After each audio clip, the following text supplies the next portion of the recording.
Welcome, everybody, to our Deal-Driven Thursday call. We'll just go ahead and let everybody pop on here. So excited to have you guys. Go ahead and turn those cameras on as you're dialing on. It makes it so much easier for me when I can actually physically see you. So let me know when you get on here. All right, looks like everybody's connected now, Chloe. Getting their audios there, their videos on. Super excited today to talk about how to increase your leads utilizing our DealDriven software. So as you're popping on, go ahead and turn those cameras on. Again, just do me that favor. It helps out a little bit here. But we'll wait a moment and let everybody get logged on.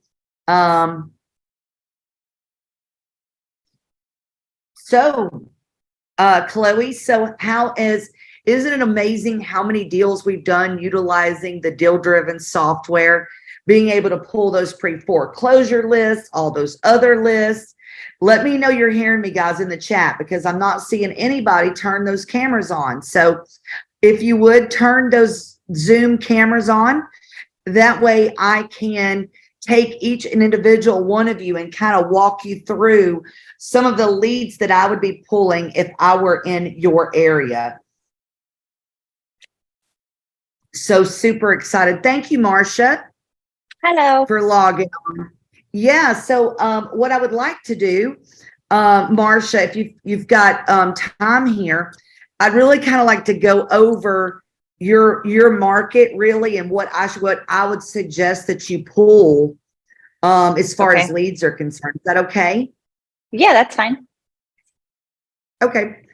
Awesome. So tell everybody where you're located. I am located in Hollywood, Florida. And my name is Marcia McMahon. Awesome. Yeah, love that area. So what type of real estate investing are you generally looking at doing? Wholesale, fix and flips? Yes. Foreclosures is one of our big things. Pretty much all of them. Fixes and flips is really fixing and flipping. Okay, awesome. So that definitely makes sense, especially with a pre-foreclosure. I don't particularly like to wholesale pre-foreclosures because if I'm going to go tell someone, hey, I'm going to help you, by buying your home prior to losing it back to the bank, I don't like that the back end buyer could back out. So love that on the fix and flip. So she lives in Hollywood, Florida. Actually, lately, I've been really enjoying pulling my list and things from county by county. Okay. So when we're at the beginning of this software, the main button right here is search for property leads nationwide using a search filter. Okay. So you want to go right here and click this button. We're going to do what's called list stacking. We're going to stack our motivation from our potential motivated sellers. Now, I know Hollywood, Florida is a city. What county is that located in? It's Broward. Broward County, which is huge, by the way, for everybody that doesn't know. Florida's got like some of the biggest counties in the whole United States, especially Duval County. I think Duval is the largest landmass county in America. But we're going to go ahead and just pull up all of Broward County. We're going to now go and see what types of leads that we want to pull for her. So the first thing that I would pull is notice of defaults with no auction date set. Okay. So we're going to be looking for pre-foreclosures. So the reason this is my first hot list is it becomes public record once someone receives a notice of default and or a list pendants, which is a lawsuit. When it becomes a lawsuit, it becomes public record. So somewhere along the line of a pre-foreclosure process, an auction date is going to be set, meaning they're letting know that, hey, your home is being sold at auction. So when you pull notice of default with no auction date, you're getting the most very brand new people that are in pre-foreclosure. Okay. I personally like to separate these two types of lists. Now, the beautiful thing is I've created an easy button here for you. If you just click notice of default with no auction date, it's going to go ahead and pull those particular leads. Now, one thing I've noticed is probably of any state in America, I've noticed that Florida has got the highest rate of pre-foreclosures along with Illinois. So what that tells me is you just got a ton of opportunity. Well, I do want to go and not only search just the notice of defaults with no auction date, but because you're fixing and flipping, you're really going to want to have some equity in the deal. Because remember, guys, equity is a difference between what someone owes in their property and what it's worth. So the profit center is going to be inside of that equity filter. So number one, we're going to pull single family home, townhomes. I still do duplex, triplexes, and quads, even though that's considered multifamily. For me, that's still in a single family world, really. Then we're going to go to our equity filter. So I'm going to try for at least probably 35% equity or more. Okay. This is going to narrow down the list. So I want you to look at this number 1185, and I'm going to take 35 out of here. So before, with 35% equity, there was 1185. There's really everybody in foreclosure in Broward County has at least 35% equity or more, which is really a terrible thing considering the fact that they're going to lose all this money back to the bank. And I bet you every bit of their equity is going to go to late fees, attorney's fees. So those banks are going to eat up all of their equity.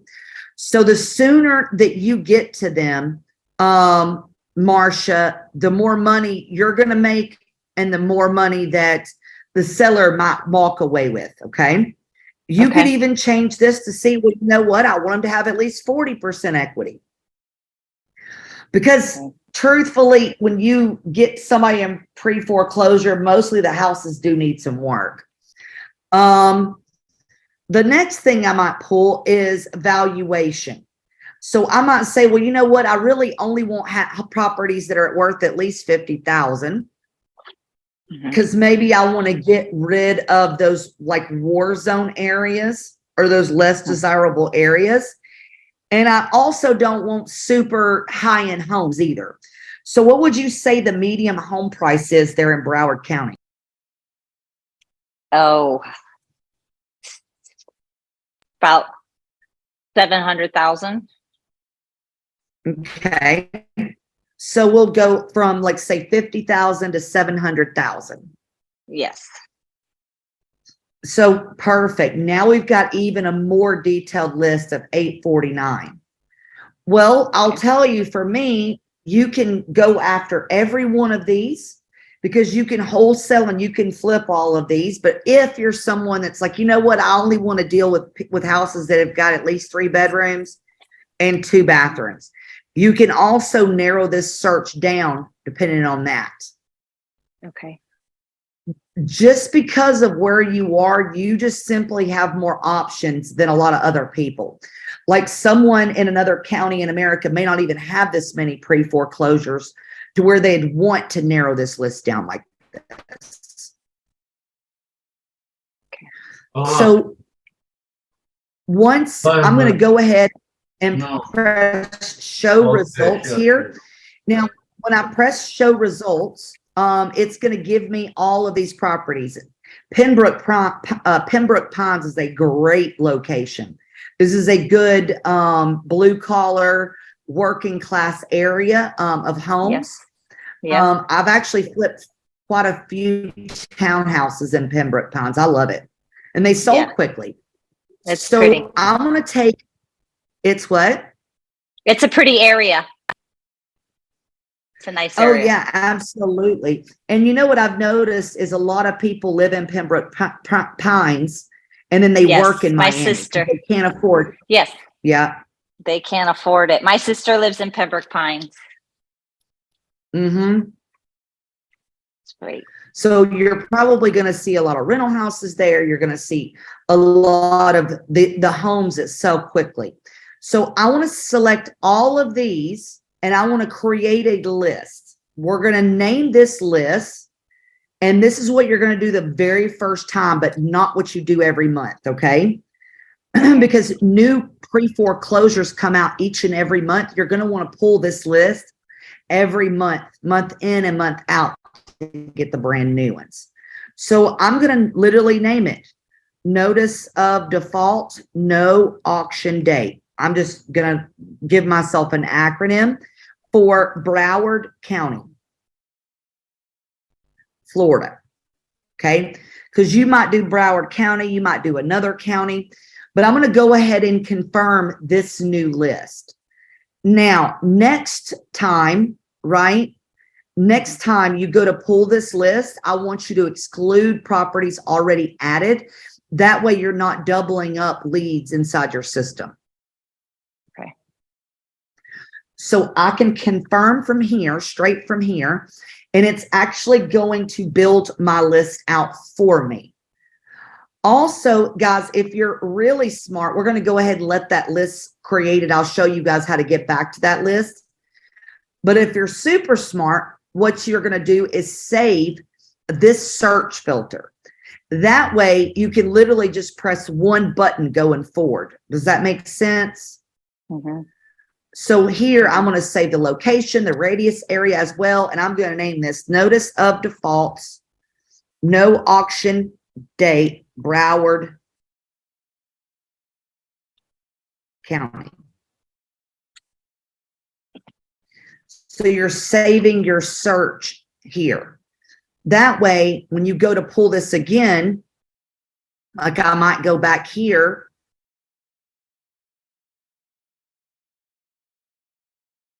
Then I may want to say what's my saved searches. Okay. So to get back to this list,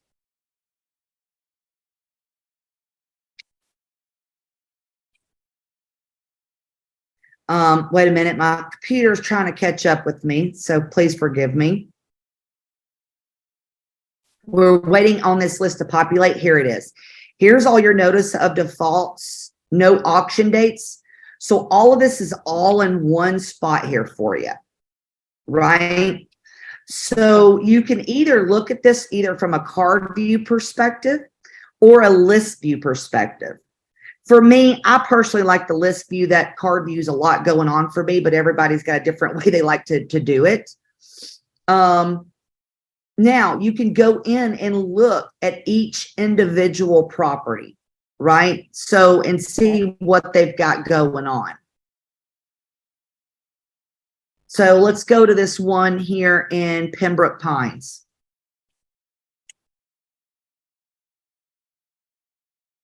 Okay. So I'm seeing that this house, you can tell over here, is owned by Marcella Marceline, right? She actually lives here. I'd assume this is a condo with it saying terrace, maybe not. She does have a garage. You can find the property number. And she was served her notice of default on February 23. Okay.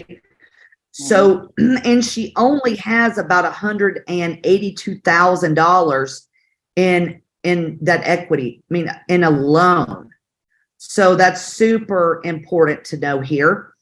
From here, I can tell about kind of an average of what this property's worth.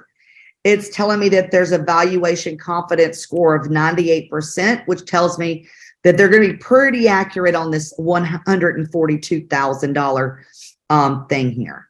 So did you have any questions about this, Marcia? No, you helped me a lot, and you showed me through the steps, which is it's nice. I like it. Now I'm getting the hang of it. So it's perfect. Here's another way. So if you want to go do a skip trace on a property, okay, let's say you want their phone number and their email. You can press this button right here and do them one at a time individually. It's only going to charge you if it finds the information, right? So Right. let me go ahead and refresh the screen. So for this one, you'll notice here's 2 phone numbers. Well, I'm pretty sure this is going to be pretty accurate. 954 is the regular area code in South Florida. Here's some email addresses that are associated with her, which is really close to her name. So you can look them up individually, or you can go back to your list here. Right. And then you can select all of these and maybe skip trace them all at one time. Or let's say you just want to do three or 4 or 5 of them.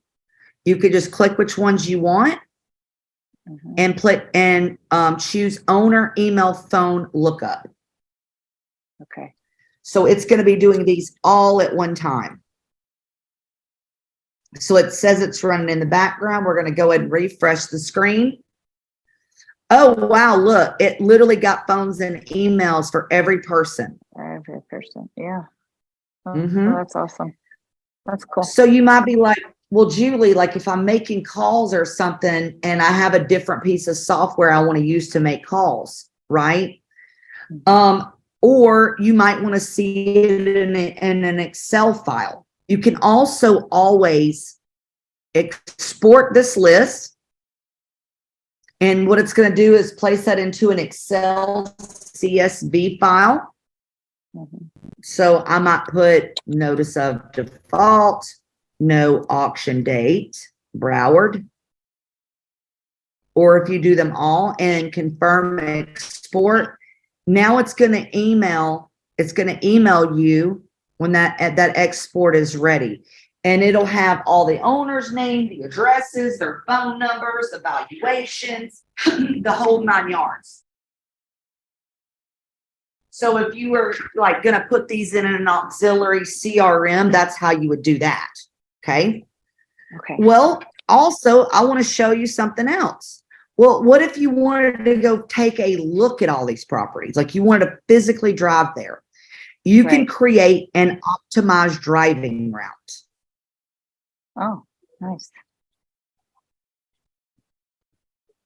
So here, starting address might be, you pick a starting address and an end address.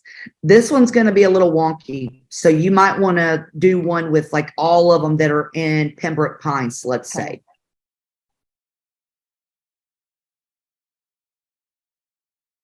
All right. So that is how to pull that notice of default with no auction date. Now, I have tons of other lists, guys, that I want to pull and show you for motivated sellers. Definitely your pre-foreclosure should be top of your list right now. Who else would like for me to go over their particular area? Lincoln, Steve, Chris. Steve would be good. I like Chico, California, Butte County. Okay. All right. Let's go to on the other side to California. So we'll go to, did you say Butte? Yes. B-U-T-E? B-U-T-T-E.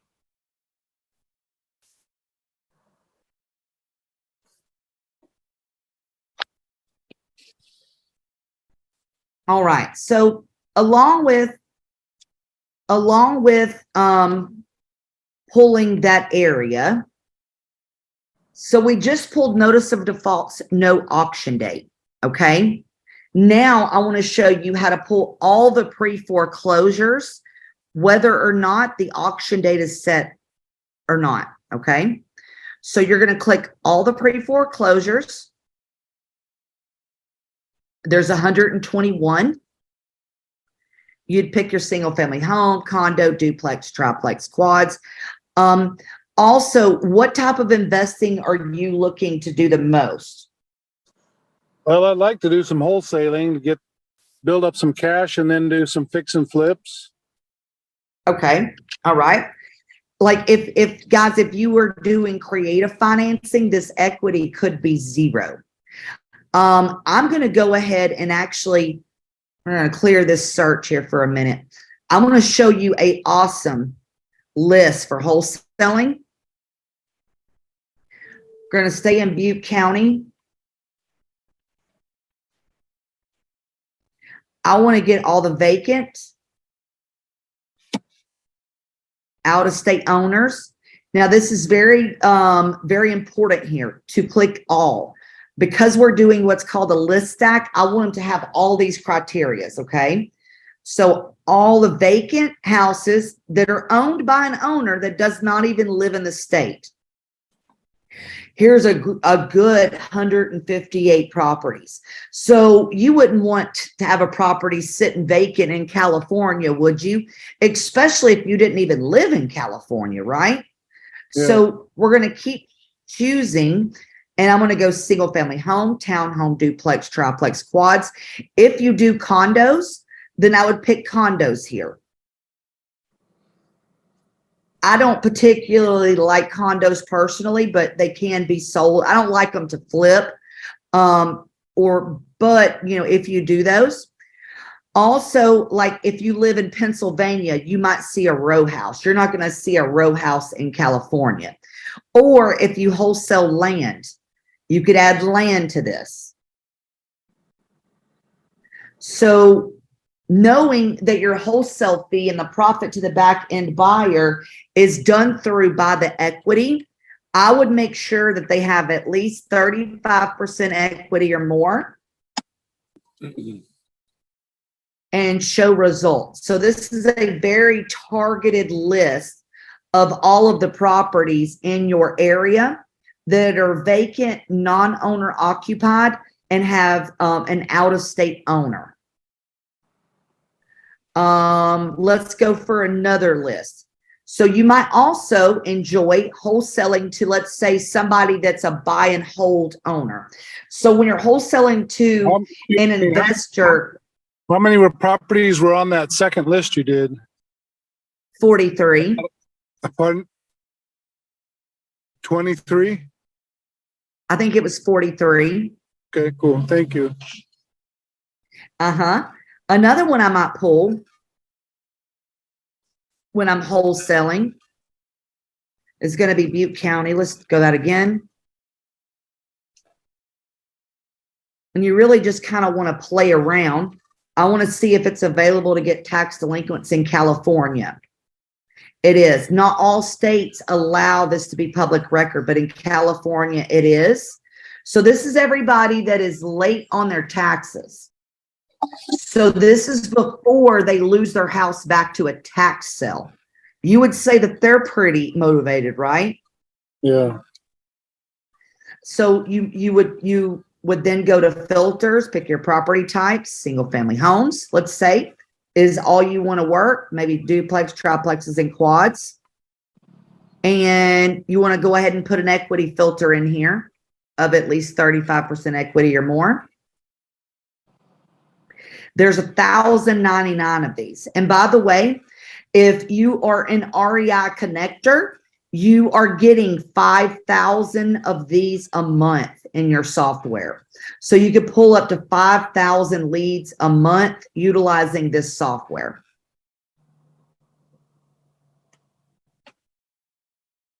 And how much is a skip trace? Great question, Steve. So a skip trace is everything on this site is done by what we call credits, okay? So essentially you purchase credits to your account. So when you buy credits,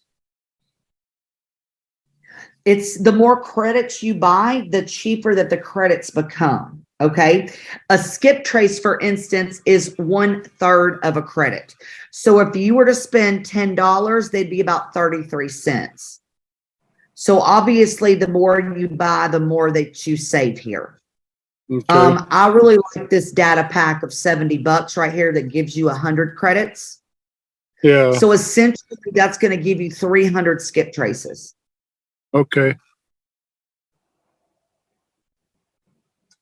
And then what about the email, the mail, direct mail? So you can do direct mail directly from our software. Okay. Right. And it's going to be about 1.5 credits. Okay. I'll tell you that if it were me, and I'll do them in this software, that direct mail from this software, but there are cheaper ways to send direct mail.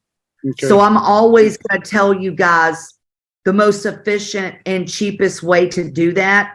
So essentially, you would export your file out into a CSV file and then go to like REI Print Mail or go to one of those other providers and upload your list there.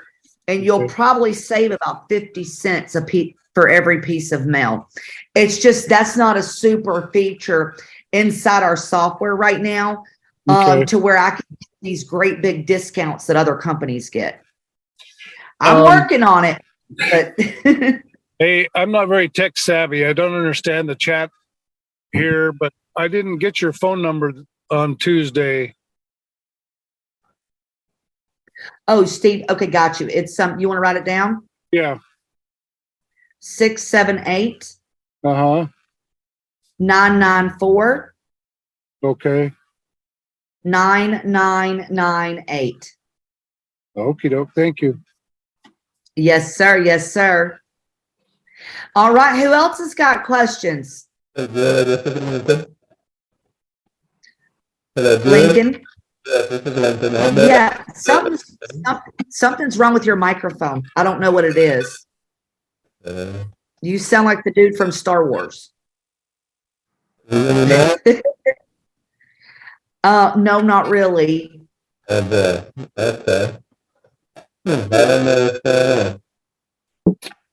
We can't understand you at all. No. Maybe you can dial in with a phone number. Okay, let me try that in just a moment. Let me go grab my phone. Okay, sounds good. Julie, you can do me while he's waiting. Okay. All right. So we still do, where are we doing this time? Brevard County, Florida.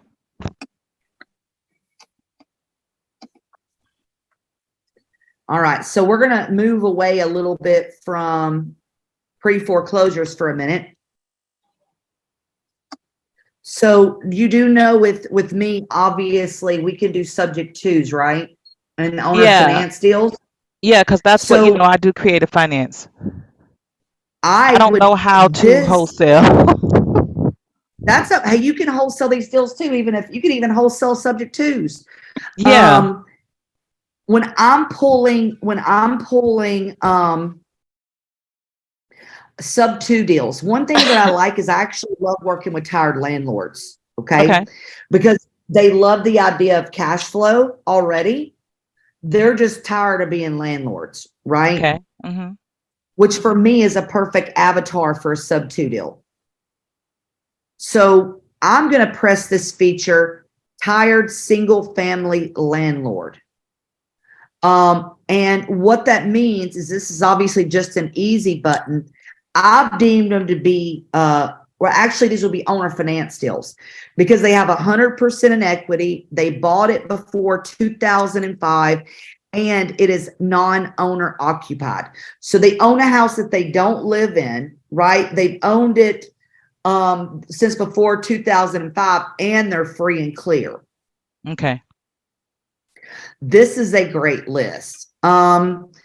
Another great list. Let's see. We're going to clear the search. We're going to stay in Broward County. Brevard, not Broward. Okay. It's how do we spell that? Brevard. VARD. Florida. Brevard. Cool. All right. So let's check your tax delinquents. There's so freaking many here. Do you see that? There's over 10,000 people that are tax delinquent in that county. Welcome to our county. Yeah, and Florida counties, they don't pay state tax, so they have no problem coming and taking your stuff. So maybe single family homes that have at least 40% equity or more. I'm still at 2621. I'd probably go $75,000 to around 275. And guys, I'm picking the range here for this county just because I know Florida pretty well. Because we're looking for those blue collar working class areas. So this would be a great list of a tax delinquent that has at least 45% equity or more. And she can come in and buy their house so it does not go up for auction for their taxes. Florida does not play around with foreclosures or tax auctions. They don't. And I wanted to tell you that so our medium sale price in Florida, I mean in this county is $350, I think is the medium home sales price. But my question is, how do I use the MLS? I see the MLS on there. How do I use that list, the MLS list? What is the benefit of using that, and how does that work? Well, it does show properties that were on MLS, right? But it's not as accurate as the MLS because we don't have a direct feed to the MLS, so I wouldn't pull it from here. Okay. And I hate to be counterintuitive against the software, but I just know what's good about the software and what's not. You know what I mean? Right. Like I would get expired listings from an agent if I was going to call MLS property. So like if I were wanting to do sub 2 deals, I'd call expired listings. Yeah, that's what I have a relationship with some people in Florida and some people in Atlanta, a girl I just made one with. But for me, starting off with this listing, the best thing you think for me to do is to do foreclosures and for the foreclosures, because I'm okay with doing sub 2, should I put 40% equity or should I leave it at 0? You can leave yours at 0. Okay. All right. And now, so even if I'm doing sub 2s, I like to have a little bit of equity in my properties though. Yeah, of course, a little bit. Yeah. Mostly because I want to give them $5,000 or $6,000 to kind of get out of the house. And if there's no, depending on the deal, there may not be that, if they have no equity.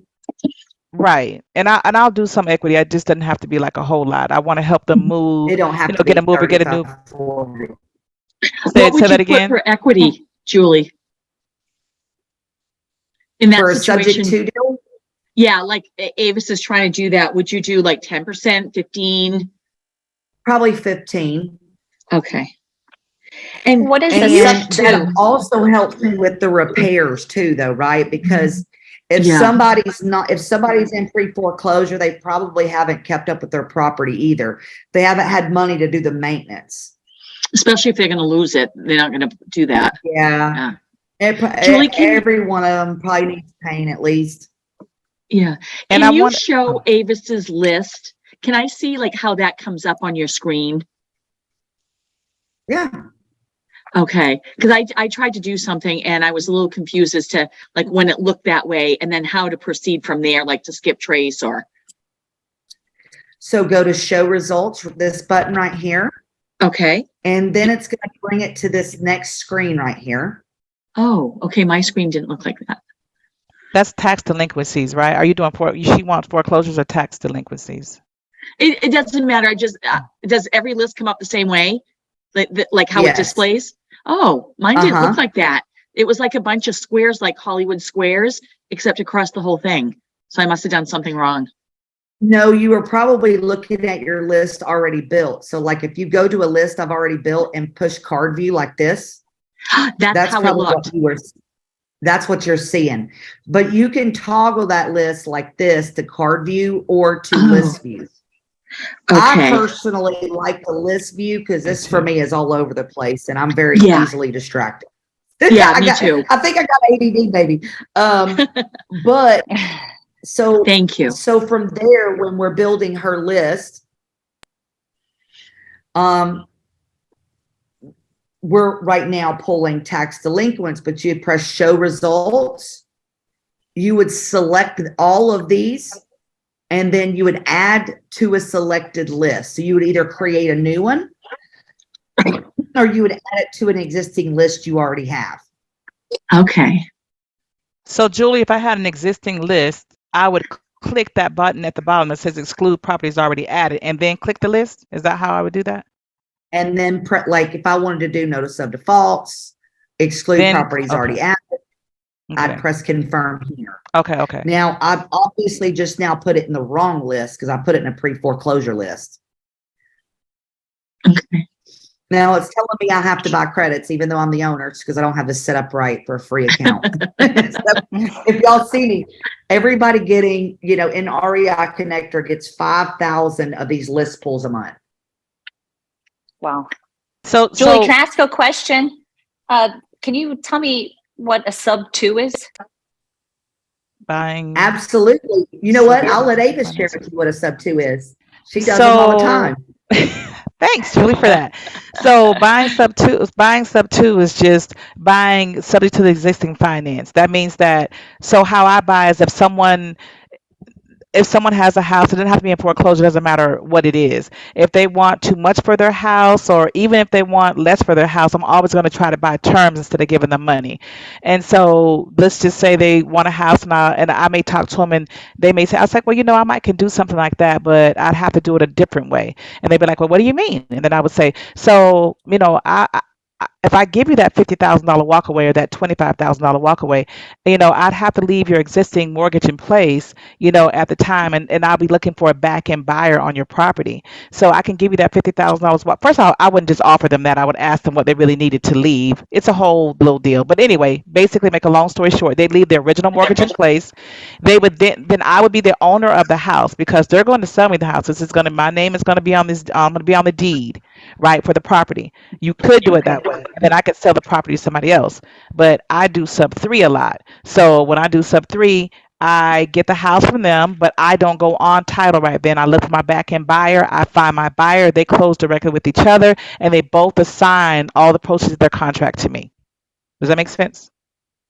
Yeah, sort of. So, well, sub 2 is just sub 2 means that you don't have to pay all cash. Sub 2 just means Okay. that they leave the existing financing in place if they have a mortgage. So if the house is Okay. free and clear, obviously you can't do sub 2. You'd have to do something like some now, some later.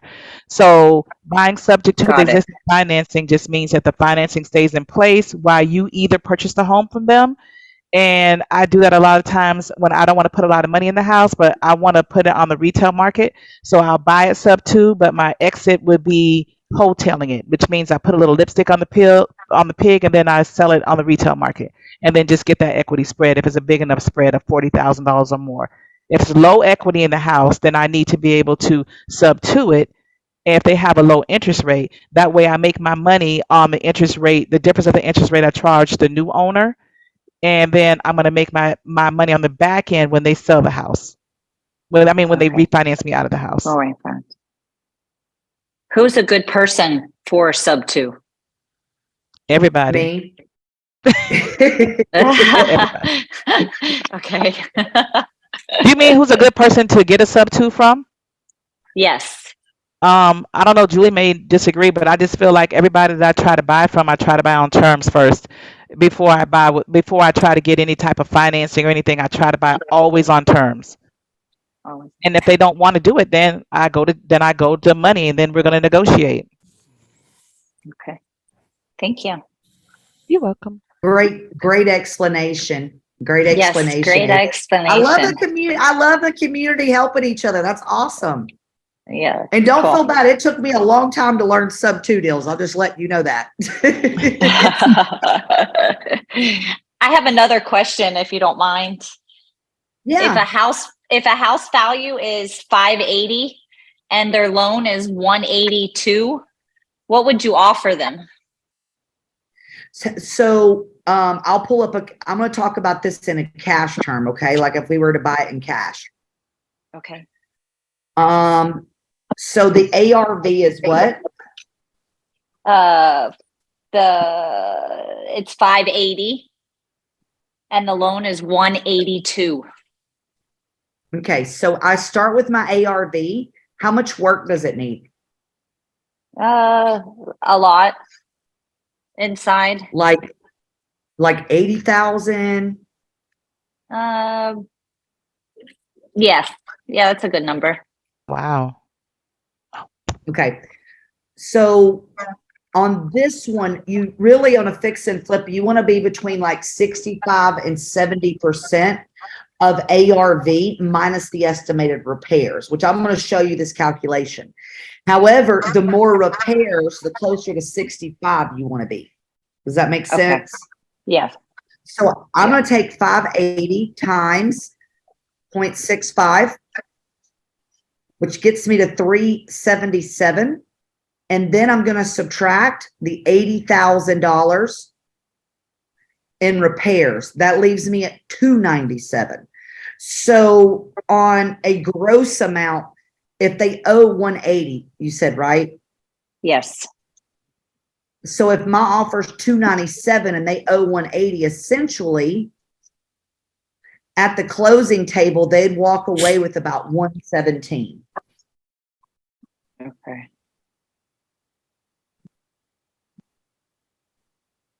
Okay. Now, if something's worth 580, right, I can do 80% of that. So like if I know I could wholesale it on the retail market, you could go all the way to 80% if the home is financeable with a conventional mortgage. Okay. Perfect. Or Thank like you. Ava said, you could figure out what their monthly payments are. You could pay them equity or pay them out once you've resold it. You could do a novation agreement. There's quite a few things you could do with that house, but on a traditional fix and flip, if you stay within those numbers, you'll be able to get funding for that deal. And honestly, people will pay more than that than I just showed you, but you will end up getting yourself in big trouble on an $80,000 rehab, because I promise you, $80,000 is 115 all day long. Like whatever you think a rehab is, add 20% to it almost every time. You know, what is a no, Julie, I wanted to ask you, because I don't wholesale. I have a very broad understanding of what novation agreement is. Can you expound on that a little bit for me, please? Yes, essentially it's when you go to meet a seller and their house needs work. Let's say this person in particular, right? You put a lien on the house, you go under contract, and you pay for the renovation, and they put their house up, okay? But essentially from day one, you're liening this house, but you're not on title as the owner. You might say to the seller, I'll split the net proceeds with you on the flip. So once we fix it up and resell it, me and you will split the profits with the owner. That's a traditional novation agreement. What's the benefit of that? The benefit of that is to a seller that's like, you know what, I'll just fix it up myself Oh, and resell it. so that's just another way to overcome an objection. Yes, or it's another way for you to not actually purchase the property and only come out of pocket the renovation fees. Now, me personally, I don't like putting money down unless I'm on title. Yeah, that's why I'm confused. I'm like, I don't get it. Yeah. So because if I'm putting a lien against, it's just a mechanics lien that I'm putting against the property. That a mechanics lien could always, somebody could buy the house and the mechanics lien could be dissolved in 7 years or fall off. But there is a purchase agreement wrapped into it. So if they that's don't sell it, you could take them to court. But even me, like I'm saying, I'd rather do owner finance with a 1-year term than I'd rather do a novation personally. But there's lots of people out there that do novations all the time. Okay, I just heard that term in wholesaling, and again, I've never wholesaled anything. I have no idea even how to do that, but I'm going to learn it from you guys. You're wholesaling when you do a subject 3. Am I? Yep. Yeah. Shut up. Never knew that. No, I literally never knew that I was wholesaling doing a subject. I was like, she called me, she said she never does wholesale. I'm like, girl, you do it all the time. Yeah, I did. I literally had no idea. But see, I thought, but wholesaling, from what I'm understanding, is like a lot of times their contracts could be worth the average is 10 grand, right? Like the average is what I'm hearing. I don't know that to be true, so no one take offense, please. But I heard that the average contract is like 10 grand. I could never understand why somebody wholesales something when you can make 100 grand. Why would I wholesale it for 10? That doesn't make sense to me. Because they don't have money like you do. I hate to be rude and say that like that. But it's easier for a lot of people to come into the business wholesaling because it requires no money down, because they're not actually purchasing the house. So I get a house under contract via my contract, right? I find a back end buyer. Yeah. At the closing table, I'm only assigning that my equitable interest into this property to the end buyer. So on the settlement agreement, it's a line item as an assignment fee. Now, if I was buying it, fixing it, and reselling it, I'd have to get a hard money loan. I'd have to partner with like REI Connector, where we put the funds up for you, or put them up for some people. So that's why most people start wholesaling, because of the entry point. Now, I'll tell you, I wholesale even different than that. Okay, I'm ready. I'm wholesaling properties. Yeah, I love that. Mm-hmm. So I'm wholesaling a property on the retail market and double closing. So like the deal that I cannot remember her name, I'm sorry. Like the deal she was just telling me, you could wholesale that deal right there and probably make $15,000 on the deal she just told me about. By simply putting it under contract, utilizing our contract, relisting it before you ever close on it onto the MLS. And then when you go to the title company, you've got the back end buyer and you're closing. So you close in the morning and then they close in the afternoon. The problem exists even wholesaling is the fact that if you don't have the transactional funds, you can't do that. Right, which makes sense. And so I get what you're saying when you hotel. So when I do sub 3, I don't do a double closing. I do a blind closing. I'm never on title. My buyer, my seller comes in and closes that morning, and then the buyer comes in and closes that afternoon directly with each other. Neither one of them don't know about each other. It's just a blind closing. On a cash deal, they don't either. On the cash deal, they don't either. So think about it. Think about the way you're wholesaling, but think about it being that the buyer's paying cash instead of buying it sub 2. Oh, okay. So it's the same type of thing. Because when you say hoteling, to me, hotel means I bought the house like I do. I put a lipstick on the pig, but I am on title though. And then to me, that's a fix and flip. You went on title. Oh, okay. Just the terminology is just different. So I'm learning a lot. Thank you. Keep talking, girl. And not to mention, everybody's got different opinions, right? I don't think that everybody says everything the same way, but that's kind of how I use those terms. But a traditional wholesale deal is an assignment and you never close. And Gotcha. You also be careful, guys, for those of you that are listening to me when you're doing a wholesale deal, never, ever, ever, ever, ever say you're selling somebody else's house. You will get in very big trouble for that. You're not a What realtor. you're doing is you're selling your equitable interest in the property to a back-end buyer. And Julie, you should mention about the states who require double closes, like Illinois, and there's one on the East Coast. It might be New York. That's It is October. That's going to make that part of it too. You can't just assign in these states. You must double close. So you either have to have cash yourself to be able to take it down, or do transactional funding, which is easy to get too, like Julie's talking about. Or better yet, just partner with Julie and Peter and take it down that way. Then you don't have to worry about any of this. Yeah, actually, Philadelphia is like that too, by the way. And the thing that I don't like about New York, all of New York is not the same. If you're in northern New York, you're fine. But if you're in the city, you have to have an attorney on both sides.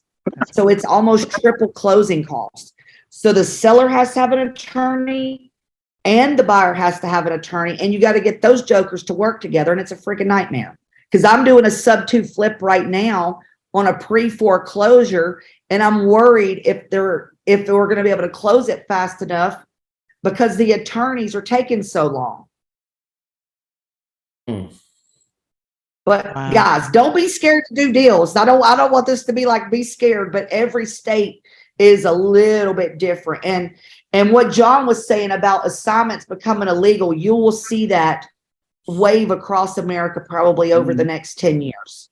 Oh, Yeah, yeah. it's in Arizona already. Like in Arizona, you have to now. You have to, because I was trying to get a house in Arizona, and the guy that I ended up talking to me told me that he was a wholesaler. He couldn't like keep it like it was his own property anymore. And he said in Arizona they Yeah. just passed a law that you have to explain to the home buyer that you are going to wholesale their house. Yep. Different scenarios. But there's, like anything else, sometimes laws are good because it knocks out your competition. But it's only, what's happened is just like the real estate commission for realtors are lobbying against wholesaling for good reason. Not to mention not everybody has the right intention in this business to start with. And that's what can be tough. All right, more questions. I have a question, Judy. This is Miriam from Baltimore, Maryland. And do you know anything about pre-foreclosures in Baltimore? I hear that there's a PIFA law and we can go direct to the sellers. Do you know anything about that? You can go direct to the sellers as long as you're offering to help them save their home and provide options. But I would check on my local laws about that. Okay. All righty. Can you do any Because what you got to be careful of is getting on these calls and hearing somebody play the telephone game. right. Do you know what I mean? And one person says this, then the other person says that, and the next thing you know, it's not true. Right. So to be honest, I should take back my answer because I'm not 100% aware of that in Baltimore. But I mean, if it was going to be like that in Baltimore, it'd be that whole tri-state area. You've got that whole tri-state spot right there. Yeah, DC, Virginia. Virginia, yeah. Mm-hmm. Mm-hmm. Yeah, because Virginia, I know Angel's in Virginia, and he never heard anything about it. So it's like Maryland, basically. Yeah, Yeah. I haven't heard anything about it. Alrighty. Yeah, because we have a lot of pre-foreclosures over here, but I was figuring it out, and then there's one lady, she's a title lady. She was telling me don't touch pre-foreclosures. It's a lot of issues going on with pre-foreclosures here in Maryland. Sometimes they can rescind the contract 5 days before or 5 days after. So yeah, I wanted to be sure whether I should go along with pre-foreclosures or just leave them alone. Well, too, I almost wonder if what they're talking about is the redemption rights after the auction date. Okay. It's the same way in Florida. You can get your house back too. 5 days after it's been auctioned off, or it's the same way. They give the homeowner a chance. They're going to keep giving the homeowner the chance to get their house back. So that's just a chance you take. Right. Some states though have 6 month right of redemption. I think Tennessee is that. What way. is it? And Michigan or Wisconsin, one of those two have that long. Thank you, John, for killing But I'll my tell you, dream. No, what I would tell you about saying that is if they had a problem in the first place, it's highly unlikely in 6 months they're going to win the lottery and want that property back. That's going to be like a slim none kind of case. Yeah. Yep. So, Julie, you were talking about your pre-foreclosure and you're worried that the attorneys are dragging their feet, but you didn't have the mortgage issue a stop. I mean, say that they're stopping the foreclosure. There should be a letter that goes to the home seller saying that. No, I know the problem is that the attorneys are taking so long. Every day the bank is adding late fees. You know what I mean? And I wanted to give the lady, we were giving her $10,000 in cash. Mm-hmm. And even her attorney and the other attorney, I don't know, they like to puff up each other's feathers at each other, but it's costing the seller money. And so that whole thing about representing both sides to me actually is a worse thing for somebody. Mm-hmm. All right. Anybody else? What other questions do we got? I'm curious to hear how your daughter's wedding went. It went really, really good. Thank you, Judy. Oh, It was you're beautiful. welcome. I can't wait for the pictures to come back. Oh, I wanted to hop on last week, but I was away on a business trip for my full-time job. And I didn't get a chance to ask her. I'm like, I gotta remember to ask her. Yes. It was like one of those things that like you build up to the moment, you build up to the moment, you build up to the moment, and it was just like a relief when it was over. But I'll tell you, it was the wedding that I wish that I could have had. You know what I mean? So I was glad that I was able to do that. And by the way, I'm negotiating her first house on an owner finance deal. I just talked to the seller yesterday. Nice. So she's trying to grow up way too early on me. She's over here negotiating owner finance deals, getting married. I'm like, girl, slow down a minute. You better not be pregnant. That's all I'm saying. Give you a little time to catch up. Give me a little bit of breathing room. Yep. Yeah, great. I'm glad to hear that. Thank you. So Julia, how far is the where we're going to be doing the thing on the 23rd, the training? How far is that from the airport? I'm just asking, so I need to know if I need to get an Uber. You will need to get an Uber. It's about 30 minutes. Damn. It's not even that it's that far, but it's in Atlanta, and you can't get 1 mile in Atlanta very far. Yeah, so the train doesn't run that way? It might. We have MARTA. I've just never, to be honest, I've never ridden MARTA before. Okay, I just didn't know if it's by Lennox, because he said something about Lennox. Is it by Lennox Square? It's by Cumberland Mall. Oh. Cumberland Mall. Mm-hmm. Oh, okay. So it's close to the Braves Stadium, right? Yes. So it's like in the Galleria, the Rome place that we had the first meeting. I believe so. It's right up the road there. Yes. Yeah. So yeah, that's quite a ways from the airport, because I stayed at the airport and had to Uber up to that place, and it's north of downtown. And so it gets over with at 4:00, and that's like the height of traffic, right? It took me always the height time of to get traffic in there. Atlanta. You can't even sleep through Atlanta anymore. It's always a high traffic. Yeah. But on the 24th, it's during the day though, isn't it? It's the 23rd. 23rd, isn't it? It is. She keeps saying Yeah, the but 24th, but it's the 23rd. Yeah. Okay, so it's a Friday during the day, so it shouldn't be that hard to get there. And then probably afterwards, for those of you that are in the REI connector, we're probably going to go to dinner anyway. Oh yeah, I'm all about the food. Y'all know that. Girl, me too. What is REI connector?